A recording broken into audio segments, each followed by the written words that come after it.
అరే ఈ ఒక్కటే ఫోన్లు మళ్ళా సైలెంట్లో పెడితే కూడా. చూద్దాం ఎవరో నిన్న కెనడా నుండి అని పంపిండు ఓ మెసేజ్. కెనడా నుండి రైతుల కోసం మాట్లాడాలి, నేను కెనడా నుండి కాల్ చేస్తున్నా అని పెట్టిండు మెసేజ్. ఇప్పుడు చూద్దాం.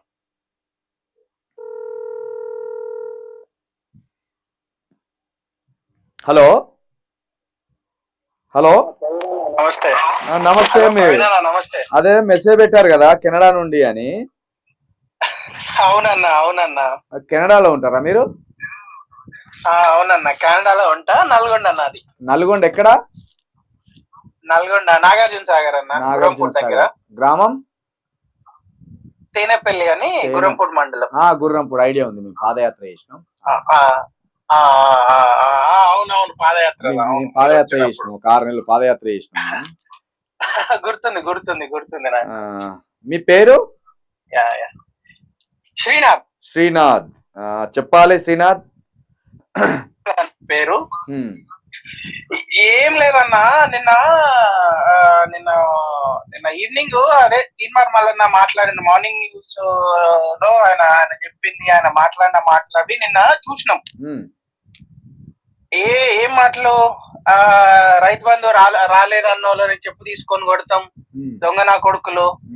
ఎస్, రైతు బంధు పడలేదు. ఇప్పుడు మాకు కూడా ఊర్లో వ్యవసాయం ఉంది. రోజు నేను కూడా ఊర్లో 10-15 మందితో మాట్లాడుతుంటాం. 1 ఎకరం కాదు, మా ఊర్లోనైతే 1 ఎకరం ఉన్న వాళ్ళకి కూడా పడలేదు రైతు బంధు. పడనప్పుడు ఖచ్చితంగా అడుగుతాం కదన్నా పడలేదని చెప్పి. మరి దాంట్లో దొంగ నా కొడుకులు అసలు ఎవరైనా, ఈయనకి అసలు అధికారం ఎక్కడిది, ఎవరిచ్చిర్రు? ఎవరైనా ఏమైనా రాసిచ్చిర్రు ఆయనకు తెలంగాణని? కాంగ్రెస్ అధికారంలోకి వస్తే ఏదైనా మాట్లాడవచ్చు, కాంగ్రెస్ అధికారంలో వస్తే ఎవరైనా తిట్టొచ్చు. అంటే ఇప్పుడు రైతులను చెప్పులు తీసుకొని కొడతాడా? రైతులు దొంగ నా కొడుకులా ఇప్పుడు? అంతే కదా. ఇప్పుడు రైతులని అంటాడు, మళ్ళా ఉద్యోగులు అడిగితే ఉద్యోగులు ఎవర్రా, ఉద్యోగాలు లేవని ఆల్రెడీ ఇచ్చేసినాం, చెప్పులతో కొడతాం నిరుద్యోగులని అని తర్వాత అంటాడు. ఇప్పుడు అంతే కదన్నా. ఇప్పుడు ఒక దానికి అన్నోనికి ఆ నాలుకకు అద్దు ఏముంటది, ఎవరినైనా అంటాడు. అవును. ఇవాళ మొన్నటి దాకా ఒకటే యూట్యూబ్ ఛానళ్ల ముందరకు వచ్చి తెలంగాణ ఇదైతుంది అదైతుంది అని మాట్లాడిన ఆర్ఎస్ ప్రవీణ్ కుమార్ గారు, ఇంకెవరు ఆయన ఆకునూరు మురళి, పెద్ద పెద్ద మాటలు మాట్లాడినారు. వీళ్ళందరూ రెస్పాండ్ కావాలి. అలా కాదు ఇన్నయ్య, పాషం యాదగిరి, వీళ్ళందరూ తెలంగాణకు పెద్ద మనుషులు కదా. మరి ఇవాళ మాట్లాడేందుకు వీళ్ళంతా? ఇది కూడా ఆ రోజు మాట్లాడిన వాళ్ళు ఇది కూడా మాట్లాడాలి కదన్నా. ఇప్పుడిప్పుడే గమనిస్తాను తెలంగాణ ప్రజలు వీళ్ళకి చేసిన కుట్ర ఏంది అనేది ఇప్పుడిప్పుడే గమనిస్తాం అన్న. 100% వీళ్ళు మామూలు కుట్ర కాదు, ఒక రాంగ్ ప్రాపగండా క్రియేట్ చేసి ఇలా ఒక రకంగా చెప్పాలంటే తెలంగాణని ఆగం పట్టించిర్రు. అవును అన్న. నేను ఇంకొకటి అన్నా, నేను పోయిన సంవత్సరం 2022లో నేను ఇండియాకి వచ్చి ఒక 6 నెలలు ఉన్నా అక్కడ, మా ఊర్లోనే. ఊర్లో రైతు బంధు ఇచ్చి, రైతు బంధు పుట్టలకి ఇస్తున్నారు, గుట్టలకి ఇస్తున్నారు, రాళ్ళకి ఇస్తున్నారు అని మాట్లాడిరు కదన్నా. నేను నాకు ఏమంటారు, ఈ సమాజం ఎట్లా పోతుంది ఏంది, ఎవరు ఎట్లా చేస్తున్నారు ఏంది అనే దాని మీద నాకు ఇంట్రెస్ట్ ఎక్కువ. ఏం జరుగుతుంది ఏంది అని నేను బాగా డైలీ కనీసం ఒక 4-5 రైతులతో మాట్లాడతా, ఊర్లో పిల్లలతో మాట్లాడతా. నేను ఈడ ఉన్నా గానీ ఆ సోయింది నాకు. నేను ఊర్లో చూస్తే ఎక్కడ కూడా 1 ఎకరం కూడా ఖాళీగా లేదన్నా. ప్రతి దగ్గరే సాగుంది. ఇంకొక మాట మాట్లాడతాడు, 10 ఎకరాలు ఉన్న రైతుకి రైతు బంధు ఎందుకు అని మాట్లాడతారు. ఎందుకన్నా 10 ఎకరాలు ఉన్నోడు రైతు కాదా? మీరు ఊరల్లో చూస్తున్నారు కదన్నా, 10 ఎకరాలు ఉన్నోళ్ళు ఎన్ని బిల్డింగులు కట్టిర్రు, ఎంత కోటీశ్వరుడు అయినా ఒక రైతు వ్యవసాయం చేసి.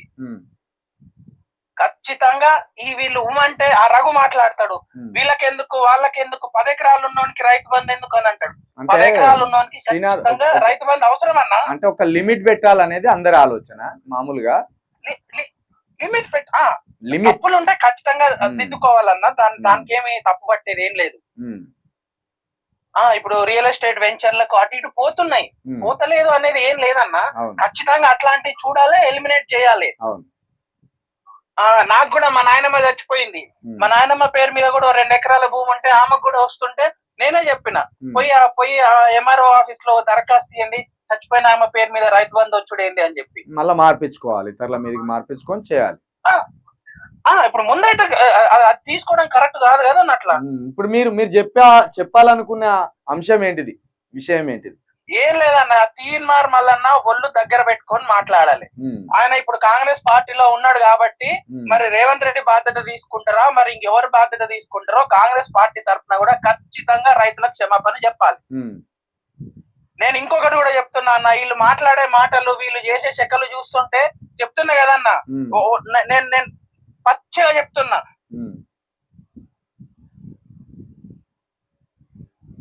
చెప్పాలి శ్రీనాథ్,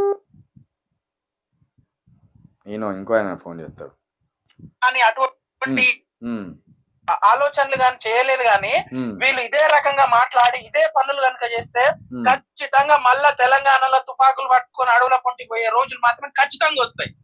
మరి ఆనాటి రోజులు ఇందిరమ్మ కాలము, ఇందిరమ్మ రోజులు అంటే ఇదేనేమో మరి. అదే కదా మరి, చీకటి రాజ్యం, కరెంట్ లేని రాజ్యం, పందికొక్కులు పడుకునే ఇండ్లు, ఇదే ఇందిరమ్మ రాజ్యం. Okay okay Srinath. ఎవడు వీడు అసలు, ఎవరిని పుట్టినాడు వీడు రైతుల్ని ఇష్టం వచ్చినట్టు నోటుకొచ్చినట్టు మాట్లాడడానికి? ఎవరికి పుట్టినాడు అంటే వాడు దొంగన కొడుకులు అంటే వాడే దొంగలకు పుట్టినట్టున్నాడు, అందుకే ఆ మాట జరవాల్సి వచ్చింది. వాడు ఇక గట్లనే ఉంది. ఏ మాటలన్నా మాట్లాడితే రఘు మాట్లాడతారు, ఎవరైనా ఏదన్నా మాట్లాడగానే ఇది 90 ml బ్యాగ్. వీళ్ళు ఒకటి నేర్చిండ్లు, ఇదంతా చిల్లర బ్యాచ్, కేటీఆర్ బ్యాచ్, ఇదని నేర్చిండ్లు, ఇది ఒకటి నేర్చిండ్లు, కేటీఆర్ బ్యాచ్ ఇది, చిల్లర బ్యాచ్ ఇది అని నేర్చిండ్లు. అన్నా నేను కేటీఆర్ గారు ఫస్ట్ టైం అమెరికాకి ఆయన మినిస్టర్ అయిన తర్వాత అమెరికాకి పర్యటనకు వచ్చినప్పుడు కేటీఆర్ తో పాటు ఆ పర్యటన మొత్తం నేనున్నా అమెరికాలో. నేను చూసిన కేటీఆర్ ఆయన ఎంత కష్టపడ్డాడు ఆ పర్యటనలా ఏంది అని. పొద్దున 6 గంటలకు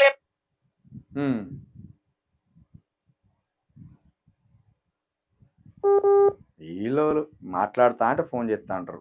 హలో, వినబడుతుంది. హలో, వినబడుతుంది అన్న. వీళ్ళు నిన్న రఘు మాట్లాడుకుంటా కేటీఆర్ ఏం చేసిండు ఐటీకి,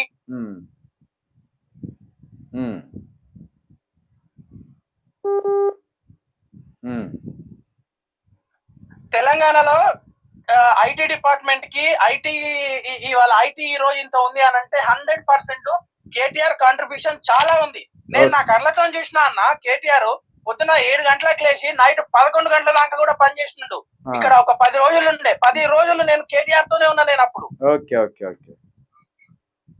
ఏంది అని అంటే మన ఐటీ మినిస్టర్ వస్తున్నాడు, అసలు ఏం చేస్తున్నాడు ఏంది అని చెప్పేసి నేను ఒక్కని కాదన్నా, దాదాపుగా కాలిఫోర్నియాలో ఉన్న మన తెలంగాణ సమాజం మొత్తం ఈయన ఏం చేస్తున్నాడు ఏంది అని. ఇంకొకటి మాట్లాడతారు, ఏదన్నంటే వీళ్ళ మందికి ఇచ్చినారు, వీళ్ళ ఇంటోళ్ళకి ఇచ్చినారు, వీళ్ళ కులమోళ్ళకి ఇచ్చినారు అని మాట్లాడుతున్నారు.